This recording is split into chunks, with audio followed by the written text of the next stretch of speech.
الأخوة بمركز النجم للتنمية والمواهب، سلام عليكم. وتكليف من الأستاذ حسن الماحي. نحاول أن نتعرف على بعض الثقافات الأفريقية كمغنيين وشعراء وروائيين وموسيقيين وغيرهم، يعني مبدعين. أتمنى أنه الواحد يضيف لبعض الناس بعض المعلومات اللي هي ممكن تكون غايبة علينا كثير، بالأخص في الساحة الأفريقية. وحنبدأ مشوارنا مع أسطورة موسيقى البلوز الأفريقي الأستاذ علي إبراهيم أو علي فاركتوري. لكن قبل ما نبدأ مع علي فاركتوري، هو طبعا من دولة مالي الشقيقة. نحاول نعرج أو ناخذ بعض المعلومات البسيطة عن دولة مالي. مالي هي دولة في غرب أفريقيا، ودولة غير ساحلية، تحد من الشمال الجزائر، وشرقا النيجر وبوركينا فاسو وساحل العاج من الجنوب، وغينيا والسنغال وموريتانيا من الغرب. مساحتها حوالي 1240 كيلومتر مربع، وعدد سكانها حوالي 22 مليون. عاصمتها باماكو، وهي مستعمرة فرنسية سابقا، نالت استقلالها في 1962 باسم السودان الفرنسي. واخواننا، مالي لما مشت اليونايتد نيشن او الامم المتحده كانت دار تسجل باسم دوله السودان، لكن يعني طلبها رفض، قال لا الدوله دي الاسم ده في دوله تاني سمت به، فمعليش يعني.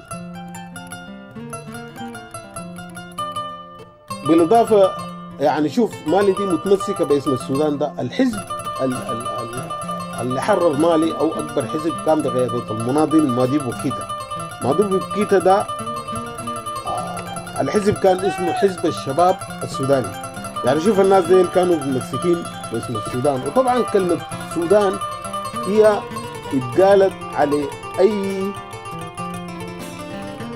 بلد بتقع جنوب الشمال الافريقي، يعني مالي، السنغال، نيجيريا، السودان، تومبوكتو وكده يعني. ومالي بلد فيها حضارات وامبراطوريات إسلامية. أولا تومبوكتو اللي هي كانت بقيادة الامبراطور أو الملك موسى منسى، وكانت سنتر أو مركز لتجارة الذهب في العالم. اللغة الرسمية الأولى في مالي كانت اللغة الفرنسية، ولكن في 2023 أسقطت اللغة الفرنسية وحلت محلها لغة البمبارا، اللي هي بيتحدثوا بها كل الماليين، اللغة بتاعت البمبارا، وهي قومية من قومية مالي، بالإضافة للغات الأخرى. مالي تضم حوالي 40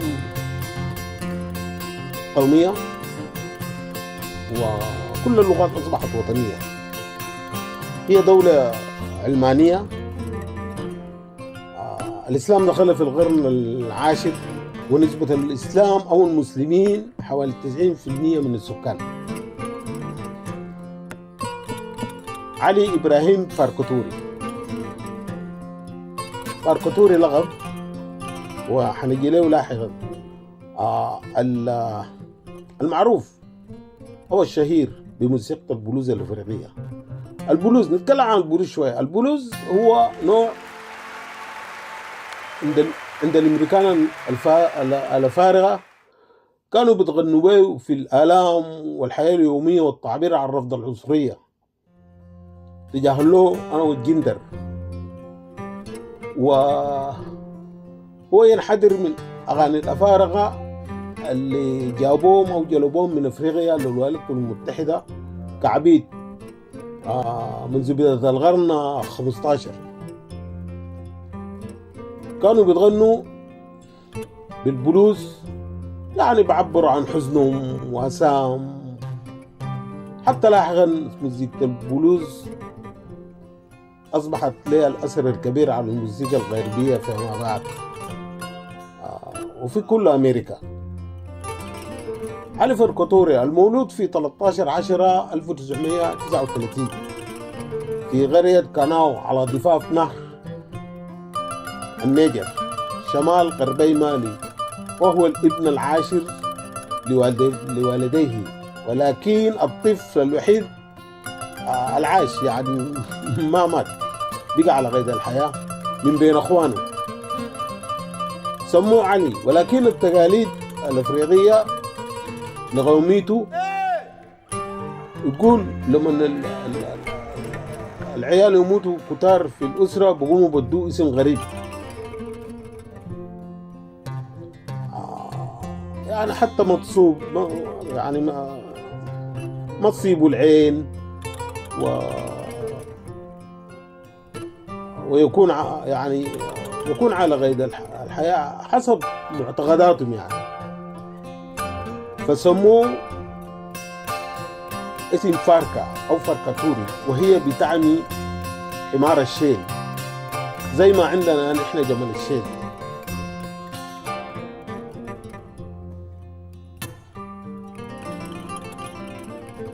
انتقلت الأسرة بعد ذاك إلى قرية اسمها نيانفوكي. في القرية دي عاش علي فركاتوري وبدأ حياته الفنية كمغني وكعازف بتاع جيتار. ولكن في مالي كانت في قومية اللي هم اسمها الجبورت.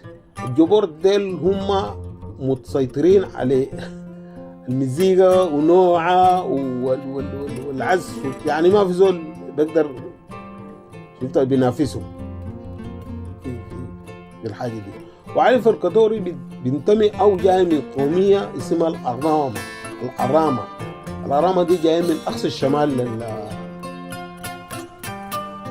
الغربي في المغرب العربي زي ما بقولوا حسي، أو الشمال الفرنسي، واستقر بهم الحال في مالي في القرن 16. حتى لما ولدوا فيو داير يبقى مغني وفنان، علي رفض لولده، لأنه علي بيعتبر هو من أسرة أجداده ناس ناس عسكريين، يعني ناس يعني داير ولده يكون زي أجداده يعني. لكن ولده رفض، لأنه علي فركاتوري أبوه كان جندي في الجيش الفرنسي. ففيو ابنه رفض، وأصبح لاحقا هو مغني وعازف ومبدع أفريقي بل عالمي. بداية علي فركاتوري كانت في منتصف الخمسينات، كان بيغني بلغة القومية بتاعته الأرامة وبعض اللغات الأخرى أمثال الفولاني والطوارق والسنغاي وغيرها من لغات أخرى.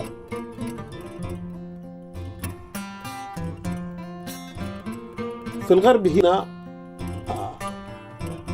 الأفارقة دخلوا، أو البلاك المغنيين دخلوا بدري، كانوا معظمهم من البلاك الجايين من أمريكا، مثال جيمس براون ولويس أرمسترونغ. لكن من أفريقيا جنوب الصحراء أول فنان يدخل القارة ربيع علي فركاتوري في الستينات من القرن الماضي عبر فرنسا. طبعا فرنسا معروفة بلد بتهتم بثقافات مستعمراتها، كان له الأسد. ظل علي فركاتوري في قريته وما طلع منها خالص بالرغم من العروض اللي جاء بعد ذاك في في الغرب هنا. يعني هو كان فخور بموسيقته الفولكلورية، ولكن ما ممكن موسيقته تكون كسلعة يعني يستخدموها الناس، فظل متمسك إلى أن أتت التسعينات من القرن الماضي. وفي الشمال مالي كانوا بينظروا له هو كرجل بتاع سلام، لأنه كان بيغني بأكثر من 4 5 6 7 لغات، بالذات في حروب مالي. عطاء علي فركاتوري أجبر الأمريكان والعالم بمنحه جائزة جرامي اللي هي موقعها في الولايات المتحدة الأمريكية، لكن للأسف رفض يسهر عشان ما يستلم الجائزة بتاعت جرامي، لأنه هو بيقول يا أخي أنا اللي عايز يديني حاجة يجي يكرمني في القرية بتاعتي، لأنه أنا لما غنيت الغنى بتاعي ده غنيته للقرية هنا وقدام الناس بتاعيني، أما جرامي دي هي لو ذات تكرمني عندها حاجة تيجي تديني لها. للمرة الثانية أجرت جرامي وجائزتها بمنح علي فركاتوري جائزة ثانية بعنوان سيدي أو أسطوانة سميت في قلب القمر، ودي سجلها مع الفنان المالي ديباتي توماتي. في 94 سجل علي فركاتوري مع عزف الجدار الأمريكي المكسيكي العالمي ريكورد بعنوان حديث تمبوكتو، وفاز بفضلها بجائزة جرامي. كان علي فركاتوري يمتلك كما يمتلك علي فركاتوري مدرسة فريدة ومتنوعة لآلة الجيتار تدرس في فرنسا وتسمى فارتا ستايل، وبجوا عازفين مهرة ومحترفين من جميع أنحاء العالم عشان يتعلموا الستايل الأفريقي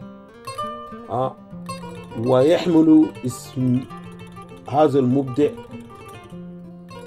العظيم. ولكن أقدر الله كانت قريبة. في 7 مارس 2006 وبسبب سرطان العظام ودعت مالي وأفريقيا والعالم الأسطورة علي فركاتوري إلى مساه الأخير، حيث دفن في قريته، وبفضل شهرته تحولت تلك القرية إلى مزار لكل عشاق الموسيقى الأفريقية والعالمية والسياحة. شكرا جزيلا.